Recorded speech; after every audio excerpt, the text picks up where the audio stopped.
هي الامور. يعني انا ابواق اللا دوليين اللي هن الذين لا يؤمنون بالدوله اليوم عم بتناشد بالدوله.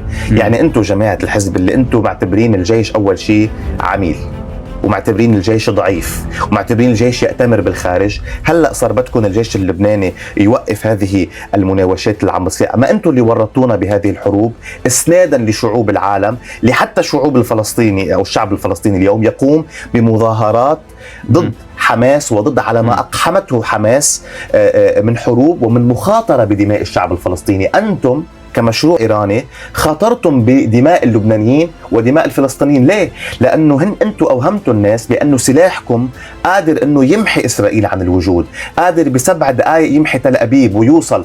وبعده لهلأ في أحد الضباط العنتريين بيقول نحن فيها إيران عندها سلاح بلازما غير مرئي.